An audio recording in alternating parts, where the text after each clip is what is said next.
میرے پیارے آقا صلی اللہ علیہ وسلم کے پیارے دیوانوں، جب کوئی بندہ جوانی کی دہلیز پر قدم رکھتا ہے تو اس کے لیے سب سے پہلا مسئلہ یہ آتا ہے کہ وہ دوستی کس سے کرے، وہ کس کو اپنا دوست بنائے۔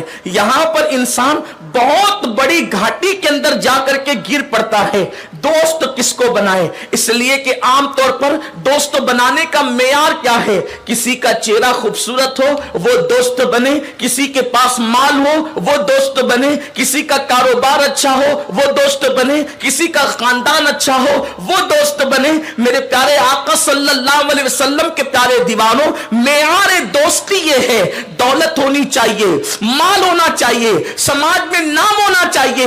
اس طریقے سے انسان دوست تلاش کرتا ہے، اور اکثر آج تو دوستی کا معیار یہ ہے کہ جہاں پر دولت ہوگی وہاں لوگ زیادہ دوستی بنانے کی کوشش کرتے ہیں تاکہ برے وقت میں یہ دوست میرے ساتھ آ سکے، میرے کام آ سکے۔ مگر یاد رکھیں، ہم دوست بنانے کی کوشش تو کرتے ہیں مگر اسلامی قانون کے مطابق ہم دوست نہیں بناتے۔ نتیجہ یہ ہوتا ہے کہ دوست جو ہے وہ معاذ اللہ کبھی ہمیں دھوکہ دے دیتے ہیں، کبھی ساتھ چھوڑ دیتے ہیں، کبھی اللہ اکبر دوست ہی دشمن بن جاتے ہیں، کبھی دوست ہی بگاڑ کا ذریعہ بن جاتے ہیں، کبھی دوست ہی اللہ اکبر زنا کے اڈے، شراب کے اڈوں تک لے جانے کا ذریعہ بن جاتے ہیں، کبھی دوست ہی تاش کے پتے اور جوا تک لے جانے کا ذریعہ بن جاتے ہیں۔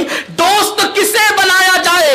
اللہ کے حبیب صلی اللہ علیہ وسلم فرماتے ہیں سچا دوست وہ ہے جب تو خدا کو بھول جائے تو وہ تجھے خدا کی یاد دلائے، جب تو گناہ کرے تو وہ تجھے اللہ رب العزت کا ڈر دکھائے، تجھے خدا کی خشیت کی طرف بلائے۔ سن لو، گناہوں کے اڈوں کی طرف لے جانے والا کبھی تمہارا دوست نہیں ہو سکتا، اس لیے کہ جو گناہ کی طرف لے جا رہا ہے، جو جہنم کی راہ کی طرف لے جا رہا ہے، وہ دوست نہیں ہے بلکہ دشمن ہے۔ اور اللہ نے ارشاد فرمایا الاخلاء یومئذ بعضهم لبعض عدو، جتنے تمہارے دوست ہیں قیامت کے دن وہ سب کے سب تمہارے دشمن بن جائیں گے۔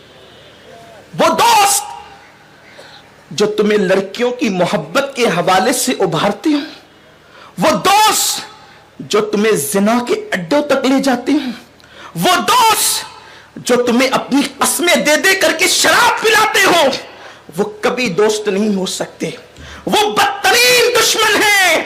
سچا دوست وہ ہے جو تیرے دل میں اللہ کی محبت پیدا کرے، سچا دوست وہ ہے جو تجھے مسجد تک لے جائے، سچا دوست وہ ہے جب تیرے قدم ڈگمگا جائے تو وہ تیرا ہاتھ پکڑ کر صراط مستقیم کا مسافر بنا دے۔ ایسا دوست دنیا میں بھی فائدے مند ہے، اور قرآن کہتا ہے قیامت کے دن ایسا دوست تمہیں کام آئے گا۔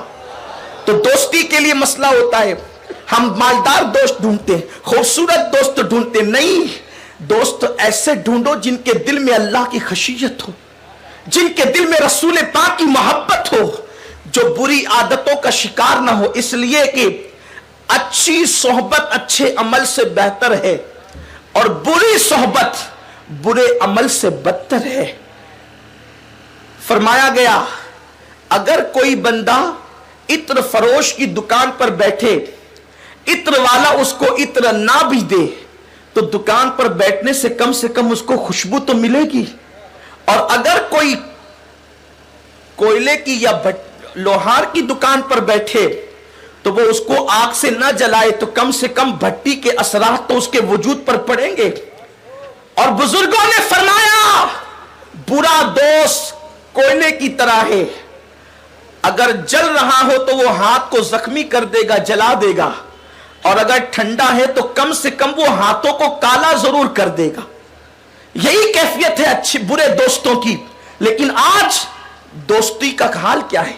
مفاد پرستی ہے دوستی، محبتیں ختم ہو گئی۔